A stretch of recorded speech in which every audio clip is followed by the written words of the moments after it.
Assalomu alaykum. Siz bilan O'zbekiston 2030 teleloyihasida uchrashib turibmiz. 2030-yilgacha O'zbekistonning yurtimizning o'z oldiga qo'ygan katta maqsadlari ustuvor vazifalar aks etgan strategiyadagi muhim ko'rsatkichlar, muhim maqsadlarni biz soha mas'ullari, xorijiy ekspertlar va oddiy odamlarning mulohazalari asosida tahlil qilishni maqsad qilganmiz. Teleloyihamizning bu galgi sonida O'zbekiston 2030 strategiyasida belgilangan yana bir ajoyib ko'rsatkich shahar va tumanlarni jamoat transporti bilan to'liq qamrab olish, yangi avtobuslar sonini 5000 taga, elektrobuslar sonini 2000 taga yetkazish ko'rsatkichi diqqat markazimizda bo'ladi. Va shu maqsadda biz O'zbekiston jamoat transportidagi yangi bosqich, yashil jamoat transporti paydo bo'lgan Samarqand shahridamiz. Assalomu alaykum, xush kelibsizlar. O'zbekiston jamoat transportida yangi avtobuslar sonini 5000 taga va elektrobuslar sonini 2000 taga yetkazish biz maqsadini qo'yapmiz 2030-yilgacha. Bu raqamlarni bugun eshitgan odam uchun tabiiy tuyulishi mumkin. Lekin 10 yil oldin 7000 ta tushimizda ko'riladigan raqamlar edi-da. To'g'ri. Masala poytaxtda ham juda ham dolzarb edi. 10-15 yil oldin ham Toshkent jamoat transportidan foydalangan yo'lovchilar yaxshi eslaydi. Mercedes avtobuslarida 1 million kilometr degan yozuvlarni ko'rardik ayrimlarida. Bu degani 1 million kilometr avtobus xizmat qildi degani. Ya'ni avtobus yo'qligi uchun biz 1 milliongacha ishlatdik degan ma'no. Shunaqa vaqtlar ham bo'ldi. Prezidentimiz bu sohani transformatsiyasi uchun birinchi qadamni qachon va qanday tashlab bergandilar? Haqiqatan ham 7000 ta degan sonni tasavvur qilish o'zi qiyin edi. Birinchi navbatda aytishimiz kerak, 10 yil oldingi davrda butun Toshkent bo'yicha 400-500 ta avtotransport vositasi bo'lardi, ya'ni avtobuslarimiz. U paytdagi yuklamaga, ya'ni yo'lovchilar yuklamasiga nisbatan avtobus soni haqiqatan kam edi. Buni tan olib aytish kerak. Ba'zida avtobuslar qiyshayib yurardi, tiqilinch, kelgan avtobusga sig'may, bir-biri bilan poyga o'ynaydigan avtobuslar bor edi. Muammo kam emas edi. Paytdagi O'zbekistonning rivojlanish templari ham boshqacha edi va jamoat transportiga bo'lgan e'tibor boshqacha edi. Lekin jamoat transporti kim yuradi? O'zimizni oddiy fuqarolarimiz, qora ko'zlarimiz. Shularga alohida e'tibor qaratilgani bu boshqacha tuhfa bo'ldi xalqimizga. Hurmatli yurtboshimizni o'zlarini alohida e'tiboriga ko'ra jamoat transportiga 2023-yil 1000 ta avtobus birdaniga olib keldi. Buni butun xalqimiz xursandchilik bilan qabul qildi. 1000 ta olib kelishi birdaniga jamoat transportiga bo'lgan qarashni o'zgartirdi. Ilgari Toshkent shahriga 100 ta avtobus kelib qolsa, dalada bayram bo'lgan. Hamma xursand, hamma avtosaroy xursand. Hozir menimcha aqlga sig'maydigan darajada. Hozir buni tasavvur ham qila olmayman. Qoyil qoldim yurtboshimizgaki, shunchalik bu qimmat avtobuslarni bizga bir deganda olib kelib berdilar. Qarang, bu yillab odam orzu qilib yurgan narsani bir deganda olib kelib berdilar. Men lekin qoyil qoldim. Solishtirsam, ilgari mana ko'p hamkasabalarim mana biladi, hozir eshitib turgandir, ko'rib turgandir. Avtobuslarni uzoq haydardik. 1 millionni oshib yurganmiz, mana 1 million 300 yurganmiz. Bitta avtobusda. Bitta avtobusda. Vaqti kelsa ballonlarni o'zimiz qilardik. Disiplinasi bo'ladimi, kalotkasi bo'ladimi, moy almashtirish haydovchilarni o'zi qilardi. Endi hozir qarang. Endi bu mashinalarni qarang, tengi yo'q. Prezidentimizga ming rahmat. Bizga shunaqa imkoniyat yaratib berdilarki, men qoyil qoldim. Mana qarang, tozalab, ko'z qorachig'izdek asrab yursangiz bo'ldi, boshqa narsa kerak emas. Yo'lovchilarimizga katta tuhfa-ku. Men ham o'zim avtobusda yuraman, masalan. Oldinlar aytishimiz kerak, avtobuslar yetishmovchiligi sababli 600 mingga yaqin fuqaro jamoat transportidan foydalanadi. Bugungi kunga kelib 1,5 millionga yaqin faqat avtobusda foydalanadi. Endi metro bilan qo'shadigan bo'lsak, bu 2,5 million yo'lovchiga xizmat ko'rsatyapti. Ya'ni bu degani fuqarolarimizni jamoat transportiga bo'lgan ishonchi oshdi. Prezidentimiz o'zlarining tashabbusi bilan butun respublika yangi tizim yaratildi. Bu yangi tizim nimadan iborat? Birinchidan, har bir kilometrga to'lab beriladigan pul tizimini yaratib berdilar. Undan tashqari ikkinchi tomonni ham yechib berdi. Ya'ni avtobus qanday olamiz degan. Tadbirkorlar yengillik yaratib berdi. Bu yengillashtirilgan kreditlar hisobiga va uzoq muddatli kreditlar bilan tadbirkorlarga sharoit yaratib berdi. Ya'ni ikkita tomonni ham birdaniga yechib bergan natijasida mana bugungi kunda juda g'urur bilan aytsak bo'ladi. Bu Toshkent shahriga yangi 1200 ta avtobus olib kelindi, hududlarga 1,5 ta avtobus olib kelindi. Mana shu jarayonga men shunday baho bergan bo'lardimki, katta sakrash bo'ldi. Bu yerda yana bitta narsani ta'kidlash kerak. Nafaqat avtobusga mablag'lar topib berildi. Shu bilan birgalikda yo'l infratuzilmasiga alohida e'tibor berildi. Masalan, Toshkent shahrida ham, hozir Samarqand shahrida o'tirib, Samarqand shahrida ham alohida yo'laklar paydo bo'ldi. Odamlar ikki jihatni o'ylaydi. Birinchi tezligi, ikkinchi pul jihatdan ham iqtisod. 1700 so'mga shahari bu nuqtasidan ikkinchi nuqtasiga borib, undan tashqari elektron tizimlari to'lovi paydo bo'ldi. Buni hammasi kompleks jihatdan qaraldi. Nafaqat bitta avtobusni olib kelish bilan chegarish, butun tizimi transformatsiya qilindi. Yana buni qulayligida qarang. Hozirgi yo'lovchilarimiz aqlli bo'lgan. Juda talabchan ham zukko. Xudo soatga qarab, GPS ga qarab, o'sha vaqtiga keladi. Ahamiyat beramanki, bir avtobusdan ikkinchi avtobusga o'tirib, qarangki, 1,5 soatda boradigan joyiga 40 minutda, 45 minutda boryapti-da, qarang. Taksi ham kerak emas hozir bunda qarasangiz. Yo'lovchilar ham mamnun, yo'lovchilar ham gaplashadi. Qanaqa kunlar bor ekan deb ko'pi xursand bo'ladi. Shunaqa bir sharoit yaratib berdilar. Ming rahmat. Yurtboshimiz mana bizning avtosaroyga kelib turib, oddiy haydovchi bo'lsam ham qo'l berib so'rashdilar. Oddiy bir haydovchini shunchalik o'zlariga yaqin olib, oddiy bir haydovchiga mana qarang, xizmat ko'rsatgan transport unvonini berdilar. Bundan ortiq yana nima kerak oddiy bir haydovchiga? Yana endi uni ustiga ishga yig'ishtiraman, bo'ldi endi pensiyaga chiqaman desam, yana menga yangi mana elektrobus taqdim qildilar. Yosharib ketdim endi, mana qarang. Endi hozir solishtirsak, ayollarimiz ham ko'payib qoldi, mana qarang. Ilgarigi avtobuslarda ayollar bo'lmagan. Buni hayda olmasdi ham, uni erkaklar ham chida olmasdi mana. Hozir qarangki, ayollarimiz ham ko'payib, ozgina sekin-sekin ularga ham ishtiyoq bo'lib, mana safimizda ko'payyapti mana. Ya Allohga beada shukr. Bu degani hamma sharoit yaxshiligidan.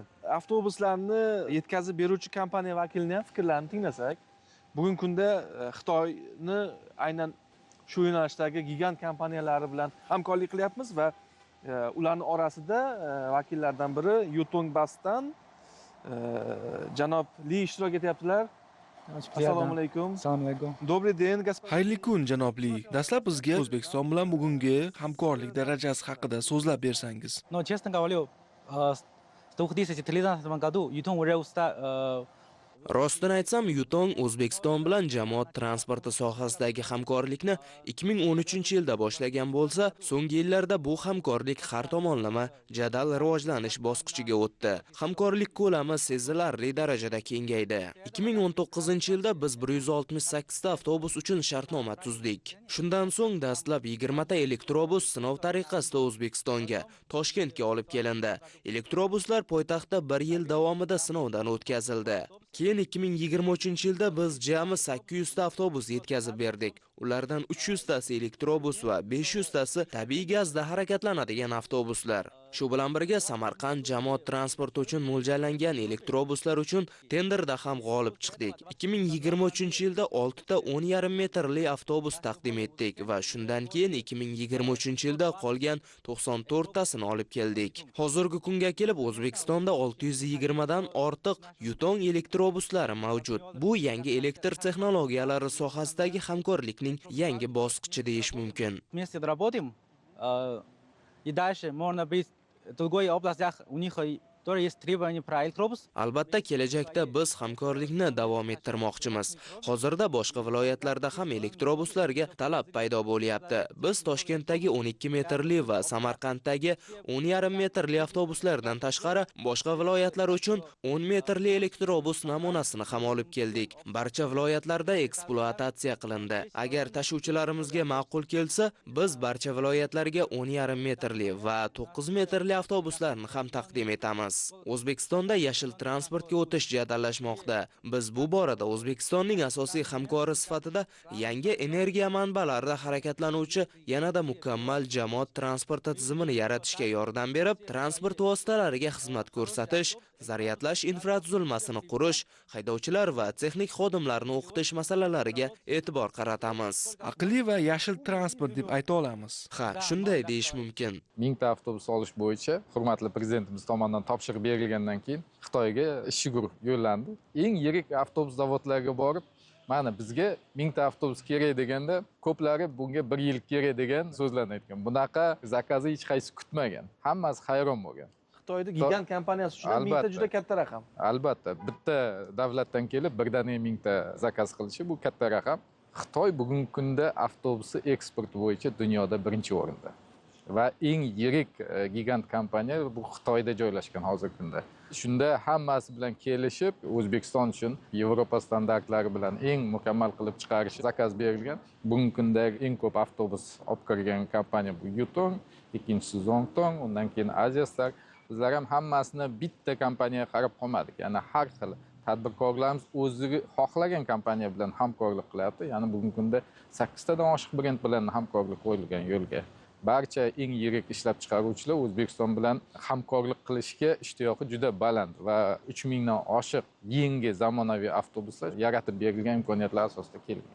Davlatimiz rahbari yechimni poytaxtdan boshladilar va endi hududlardagi markazlarni ham transformatsiya uchun tayyorlayapmiz. Nukusga xizmat safari bilan borib keldim.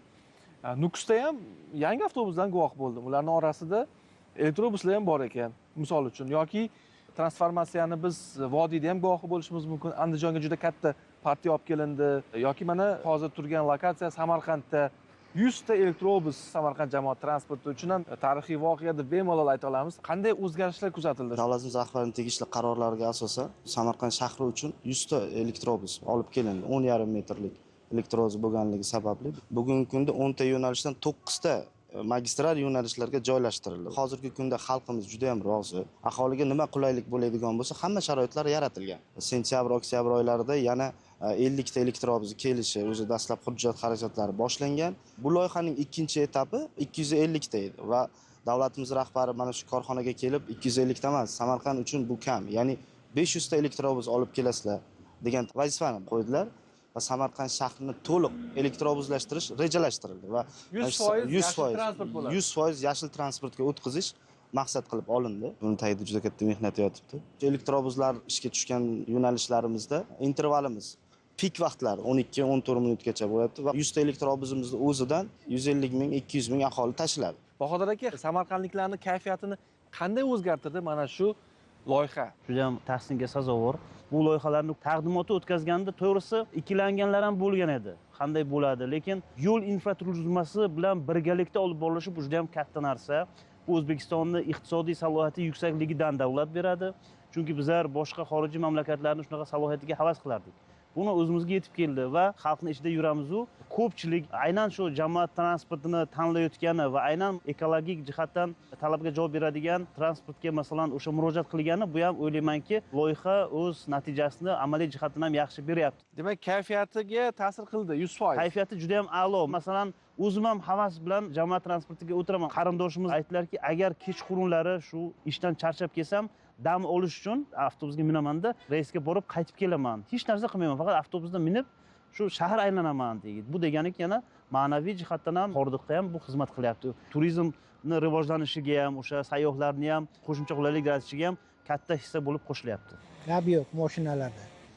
Elektrobus olib keladi, shunaqa yuradi Samarqand bo'yicha deb haydovchilardan qulayligini nima qilib eshitib bizlar ham topshirdik dokumentlarimizni-ki, kelsa bizlar ham shu haydaymiz.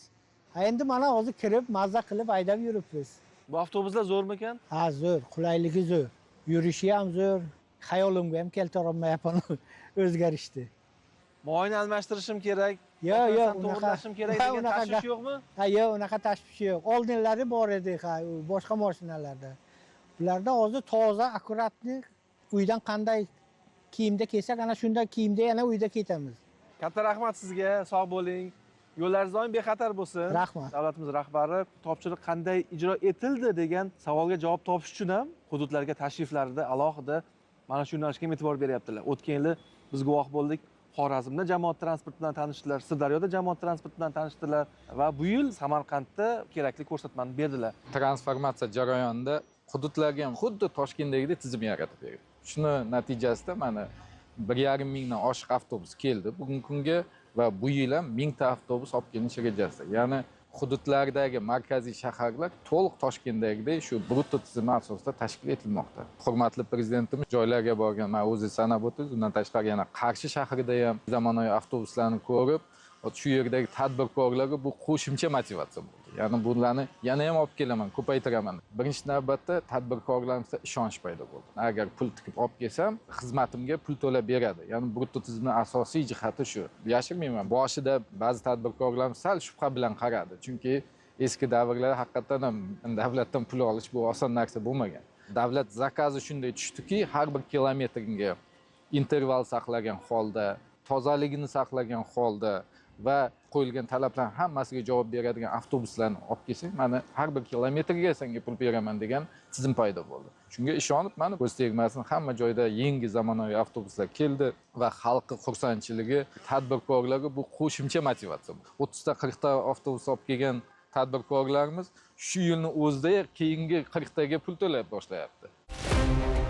Bugun samarqandliklarga 100 ta elektrobus xizmat ko'rsatgan bo'lsa, andijonliklarga 80 ta yashil avtobus xizmat ko'rsatyapti va mana shu loyihani tashabbuskor, yana tadbirkor sifatida. Assalomu alaykum, Lutfulla aka, xush kelibsiz. Andijondan Samarqandga yetib kelganingiz uchun biz minnatdorlik bildiramiz avvalo. Keling, loyiha haqida suhbatlashsak. 20 million dollarlik loyiha. Qo'rqmadingizmi, cho'chimadingizmi bu loyihani qilishga?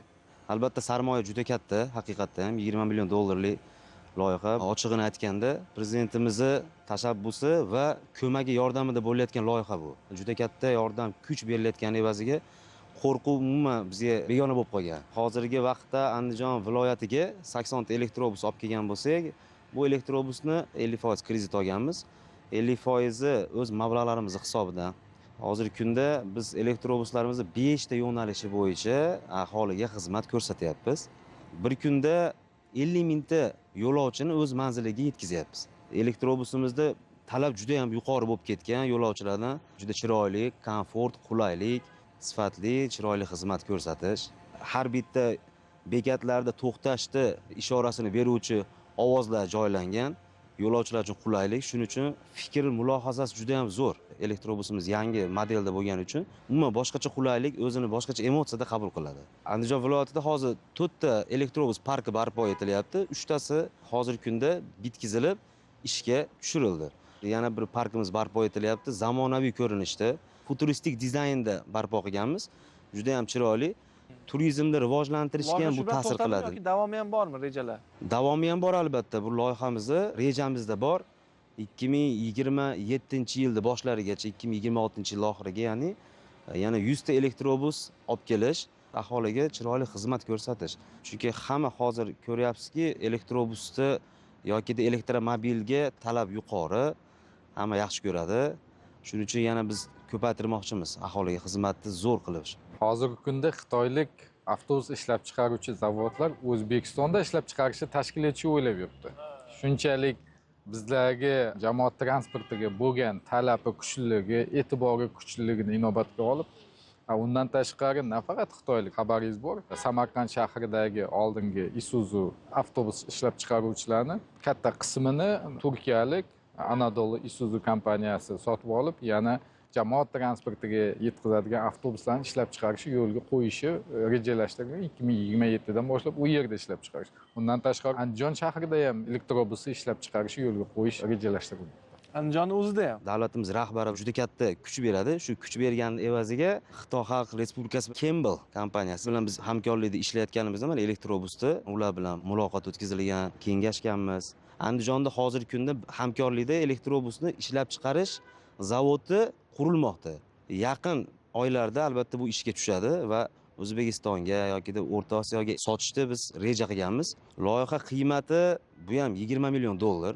Loyiha qiymatini o'zi, chunki zavod juda ham katta, bu yerda ishlab chiqarish hajmi juda ham yuqori bo'ladi.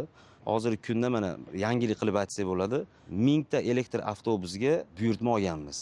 O'zbekiston bo'yicha? O'zbekiston bo'yicha. 1000 ta. 1000 taga. Qoyil. Bu elektrobusni olib kelib, ishlab chiqarishni yo'lga qo'yishda faxrlanib gapirishimiz sababi O'zbekistonda xususiy tadbirkor sifatida elektrobusni olib kelganmiz hozir yangilik qilib.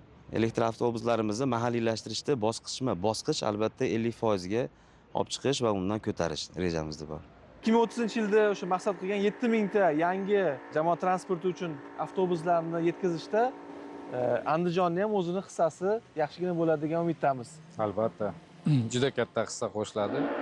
Birinchidan bu mahalliy ishlab chiqarishni yo'lga qo'yish oqibatida Bu o'zimizdagi avtobus ishlab chiqaruvchini ehtiyot qismlarini yetkazib berish, ularni vaqtida yetkazib berish ishlab chiqarilgandan keyin shu yengillikni yaratadigan bo'lsa, ikkinchisi iqtisodiy jihatdan bu albatta yangi ish o'rinlari. Har bitta ishlab chiqarishi buni multiplikatsion effekti bor. Ya'ni yonida qo'shimcha tadbirkorlik faoliyatlari paydo bo'lib, u yana ham kengayadi. Andijonda bunaqa avtobus ishlab chiqaruvchi zavodi paydo bo'lishi nafaqat jamoat transport, balki butun iqtisodiyotga ta'siri katta hisoblanadi. O'zbekiston jamoat transportidagi yana bir tarixiy voqelik shundaki, yo'lovchilarni bir manzildan ikkinchi manzilga olib borishga asosiy mas'ul bo'lgan haydovchilarimizni maoshlari ham bugun xuddi o'qituvchilarnikiga o'xshab $1000 oshib ketdi. Xuddi shunday. Buni xursand bo'lib aytishimiz kerak. Yoqubjon aka, sizni misolingizda bugun siz $1000 maosh oladigan haydovchiga aylandingizmi? Maoshlarni ham ko'tarib berdilar. Allohga beadad shukr. Masalan, mana 10 yilga oyligimni aytadigan bo'lsam, 1 million 200 olardim. Hozir Xudoga shukr, mana 10 barobardan oshdi, mana yaxshi. Undan ham ko'p olayotgan haydovchilarimiz ko'p baribir ham. Masalan, hamkasblaringiz hozir zo'r ishlasa necha pul oylik olishi mumkin? Zo'r ishlasa 15-16 oladi. 18 ham oladi. 18 metrli nimani haydagan. Garmoshkalar. Staji bor, o'z kasbini yaxshi hurmat qiladigan haydovchilarniki juda yaxshi. Boriga shukr. Shunchalik qulaylikning ustiga yana mana planlarni olib tashadilar yurtboshimiz. Ancha yaxshi bo'ldi. 2023-yili 1000 ta avtobus olib kelish vazifasi qo'yilganda, parallel ravishda bizlar haydovchilarni tayyorlaylik degan masala qo'yilgan. Ochiqni aytaman, topish oson bo'lmadi. Nimagaki ko'pchilik haydovchilar yaqin davlatlarga ishga ketib qolgan bo'lib chiqdi. Maosh kamligi uchun. Albatta 1 million 200, 1,5 millionga oilani boqish ham oson narsa emas. Shuning uchun ko'p haydovchilar chet davlatlarga chiqib ketgan. Lekin hurmatli yurtboshimiz shunaqa imkoniyat yaratib bergandan keyin oyliklarni ko'tardik. Chet davlatdagi haydovchilarimiz O'zbekistonga kelib, ba'zi qo'shni davlatlarning haydovchilari ham bizlarni ham ishga olasizmi degan takliflar ham bo'lgan. Shu jihatdan albatta o'zgarish juda katta. Oldinlari avtobus haydovchini endi kayfiyatiga qarasangiz kayfiyati yo'q. Chunki u 1,5 million oylikdan tashqari u 1,5 millionning ichida shtrafi ham bor. To'g'risini aytsamchi, o'zim ishlagan 40 yillik oshuvda yosh haydovchilarimiz 20 marta emas, 50 martalab bo'shab kirgan yigitlarni bilaman. Keladi, mashina buzuq. Keladi, soat yig'a olmaydi. Oylik maosh yo'q. Masalan-da, o'sha payti 1 million bo'lsa, 1 million emas, 300 ming, 200 ming, 150 ming oylik olishardi. Endi bu na ayoliga beriladi, na bog'chasiga beriladi, na dori-darmon, na anaqasiga yetkazmasdi-da. Endi hozir menga qarang, hammasini halol ishlasang, hamma pul saniki. Qandaydi u ertaga pensiyaga chiqadi menga o'xshab. Men 800 ming bilan chiqqanman. Voy deganman, qarang. Hozirgi chiqayotgan yigitlar 4 million bilan chiqishyapti. Endi nolashga o'rin yo'q, demoqchiman. Endi o'shani nima deydi? Qarsayni ikki qo'ldan chiqadi. Biz faqat mehnatimiz bilan, halol mehnatimiz bilan, madaniyatimiz bilan yaxshi ishlasak, bu nur ustiga nur a'lo. Hozirgi holatda avtosaroyga kiradi, avtobus topshiradi. Qolgan ishi hammasini avtosaroy xodimlari qiladi. Butunlay o'zgardi haydovchiga nisbatan. Yo'lovchilarimiz eng keragi mamnun. Endi o'zingiz o'ylang, avtobus har xil qulay bo'lib qoldi. O'zimday odamga ham, mana o'zimda ham ikkita mashinam bor, o'g'limda bor, o'zimda bor. Bilamanki, shunda chiqaman, boraman, kelaman, istaganga ham qidirmaysiz. To'ppa-to'g'ri, hozir aytganlaridek, yo'lovchiga ham qulaylik yaratdik. Shu jihatdan yangi format ko'rdi. Ya'ni siz oldindan bilasiz, qaysi avtobus qachon keladi va qancha yuradi degan narsani. Vaqt tejash imkoniyati paydo bo'ldi. To'lov tizimini mana Samarqand shahrida ham 1-maydan boshlab to'liq elektronga o'tadi, Toshkent kabi. Boshqa shaharlarda ham etap-etap bu yil reja qo'ygan. 1-iyulga qadar barcha markaziy shaharlarda faqat naqdsiz elektron to'lov tizimiga o'tkazish. Buni hammasi yashin iqtisodiyotni bartaraf etishga va har bitta ishchi xodimi haqiqatan ishlab, hurmatli haydovchimiz aytgandek, pensiyagacha chiqishda ham uni pensiya to'lovlari ham yaxshilikka olib boryapti. Lutfulla aka, sizga yuzlansak, 80 ta elektrobusda kamida 2 tadan haydovchisi bo'lsa ham, bugun 160 ta haydovchi sizlarda mehnat qilyapti. Ularning maoshi qanaqa? Ish haqqini hisoblaydigan bo'lsak, ya'ni 7 milliondan 15 milliongacha oliy olyapti hozirgi kunda. 15 milliongacha. 15 milliongacha olgan haydovchilarim ham bor. Sababiki shtrafga tushmaydi. Bu tizimi bo'yicha ham xato qilmaydi. Bu premiya oladi-da qo'shimcha. Shuning uchun 15 milliongacha oliy olgan odam ham bor. Farg'ona, Namangan, Toshkent shahridan ham bor hozir haydovchilarimiz. Toshkentdan Andijonga borib ishlashyapti. Shunday, sababiki shart-sharoitlarni shunga qarata biz infratuzilmasini chiroyli qilganmiz. Ko'z tegmasin deymiz. Mana shu kunlarga yetkazganiga shukur deydi. Shunday Albatta, fikrlarni albatta. eshitib, mulohazalarni eshitib, yuksalish bo'laversin. Avtobusda ishlab chiqarishni ham yo'lga qo'yyapmiz deymiz. Buni biz 10 yil oldin tasavvur qilmaganmiz-ku. Bitta avtobusni olib kelish qancha qiyin edi-ku, hozir avtobus ishlab chiqarish darajasiga tadbirkor yetib kelyapti. Bu albatta sohadagi juda ham katta o'zgarishlarni natijasi deb ayta olamiz. Samarqanddagi oyliklar bilan tanishding, Ravshan aka? Bizda mana shu 100 ta elektrobus bo'ladigan bo'lsa, 240 ga yaqin haydovchilarimiz bor. Haydovchilar bir kun ishlaydi, 2 kun dam oladi. Va shunga asosan hozirgi kunda mana eng kam oyligi chiqaqi masalan 7 milliondan o'sha 12-14 milliongacha oylik beriladi. Qanchalik sifatli haydovchi shunchalik oylikda yuqori oladi. Samarqandda ham $1000 maosh oladigan haydovchilar bor. Albatta, oylik maoshini ham davlatimiz rahbari tomonidan belgilangan tegishli qarorlar asosida brutto tizimi orqali to'lab beriladi. 2030-yilga borib 5000 ta yangi avtobus va 2000 ta yangi elektrobus. Bu juda ham katta raqam.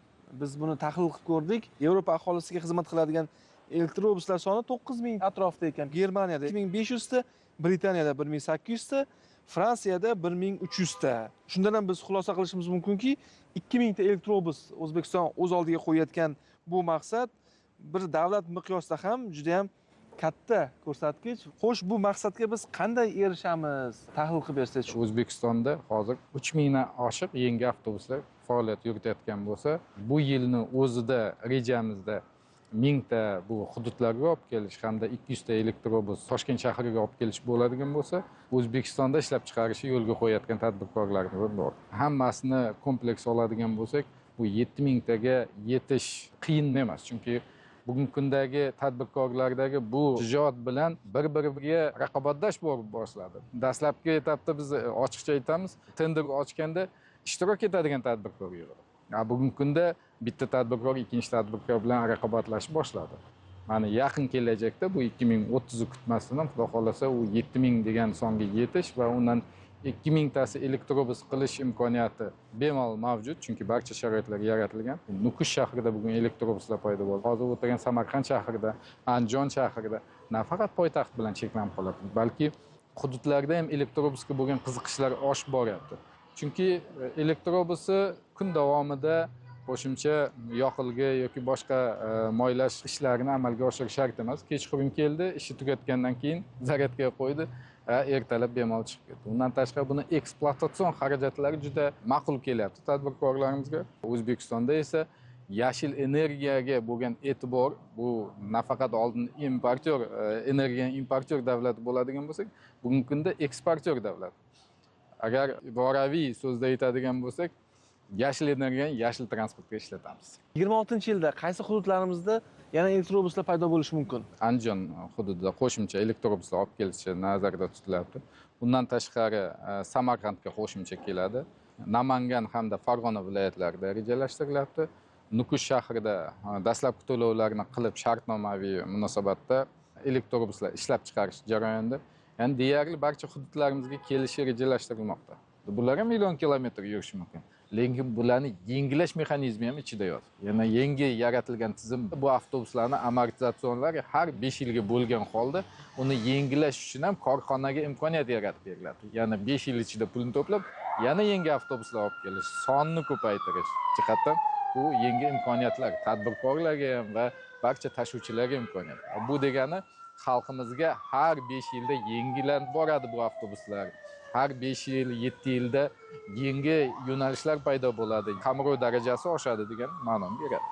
Yashillashish darajasi aynan transport masalasida tezlashadi yana ham. Xuddi shunday. O'zi o'ylang, ilgarigi bitta avtobus 150 litr benzin oladi. 150 litrni u yoqqanda qancha bu atmosferadan zarar qiladi.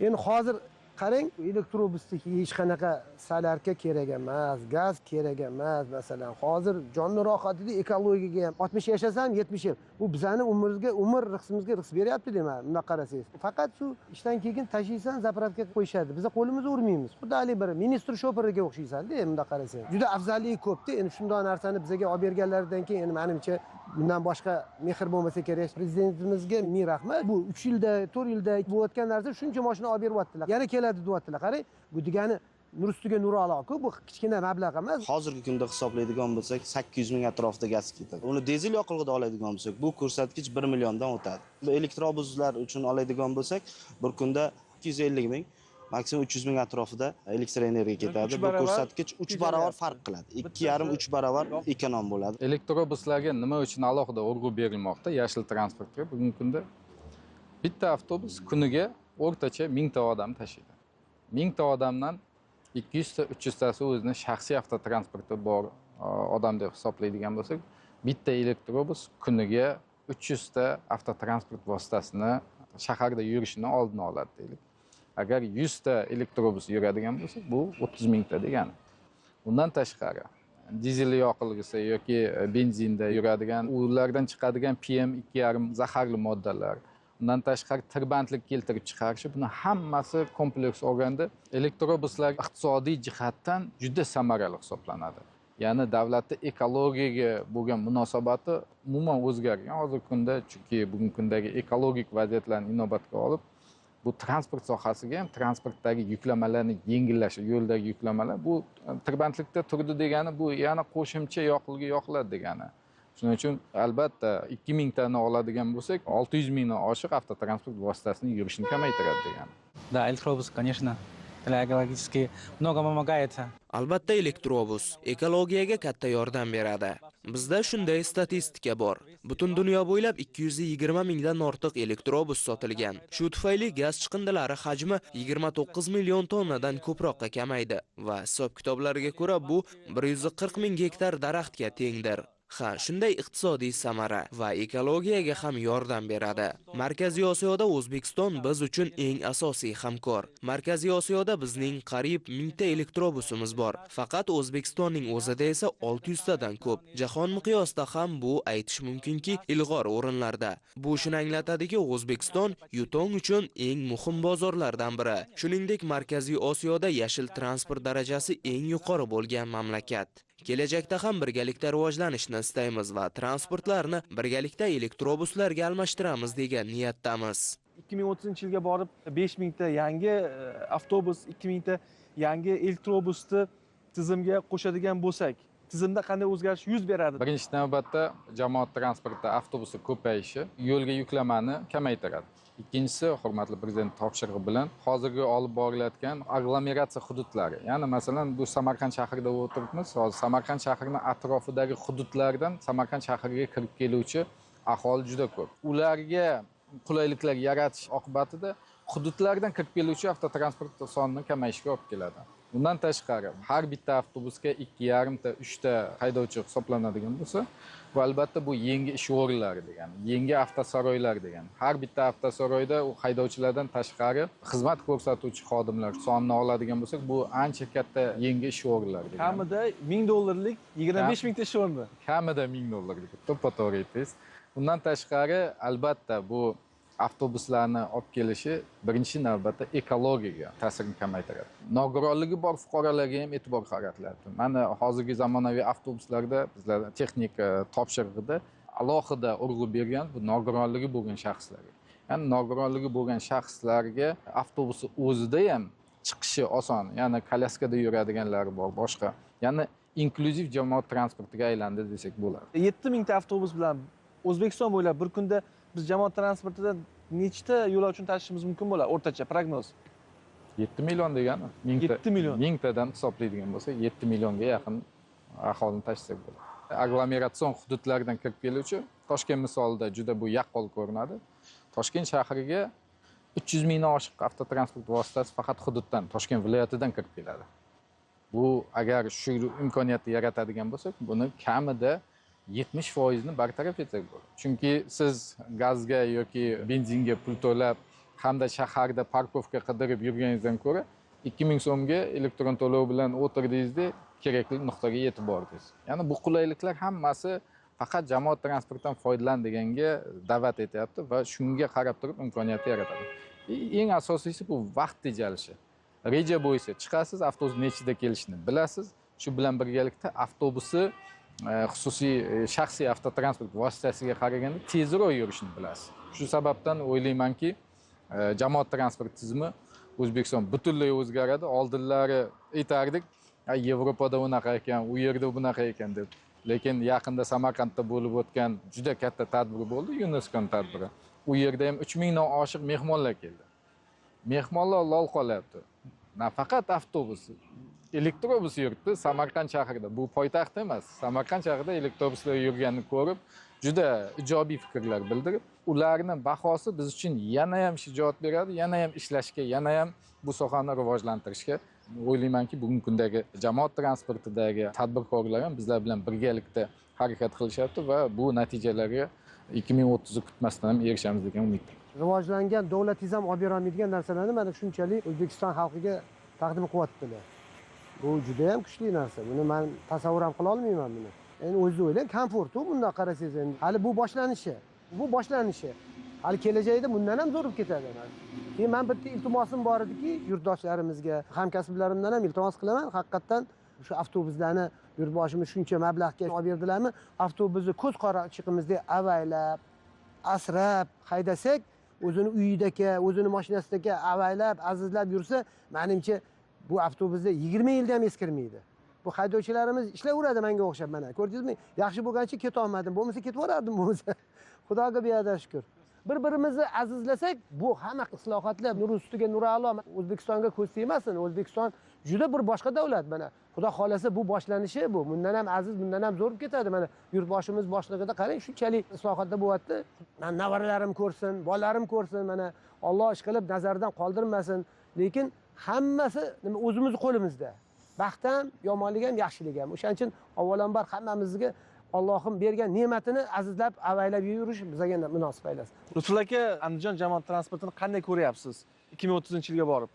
2030-yilga borib bu juda katta raqam o'zi asli. Bu juda katta mashaqqat degani, mas'uliyat degani va bundan tashqari rivojlanish degani. Hozir o'zingiz aytdingiz, qaysi davlatda nechta elektroavtobus borligini. Biz eng yuqori elektrobus olib kelgan davlatlar qatorida bo'lib qolamiz ekan.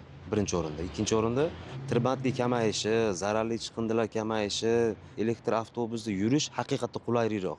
Men o'zim ham ochig'ini aytaman, ba'zi elektr avtobusda yuraman. Negaki 5 bilan 7 daqiqa oralig'ida elektrobus kelib turadi. O'zini yo'lakchasida yuradigan bo'lsa, manziliga ertaroq yetadi. Bu degani albatta kelajakda mana hozir aholi soni ham ortib boryapti. Bunga 7000 ta elektrobus albatta kerak va rivojlanishimizga, reytingimiz ko'tarilishiga ham olib keladi zo'r bo'lib. Bugungi loyihamiz orqali biz O'zbekiston 2030 strategiyasini 53-maqsadida belgilangan shahar va tumanlarni jamoat transporti bilan to'liq qamrab olish, yangi avtobuslar sonini 5000 taga va elektrobuslar sonini 2000 taga yetkazish ko'rsatkichini tahlil qildik va tomoshabinlarimiz O'zbekiston jamoat transporti kecha qanday edi, bugun qanday o'zgardi va ertaga qanday yana katta marralarni bosib o'tamiz degan savolga o'zlari uchun javob topa oldi degan umiddaman. Mehnat va shu orqali natijalarga erishish qoldi va eng bu yerda asosiy natija, yakuniy natija xalqning roziligi. O'sha xalqning roziligiga erishishda ham katta mehnat qilinyapti va mana shu mehnat yo'lida sizlarga biz kuch-quvvat tilaymiz. Sog' bo'lingizlar, salomat bo'lingizlar. Katta rahmat ishtirok uchun.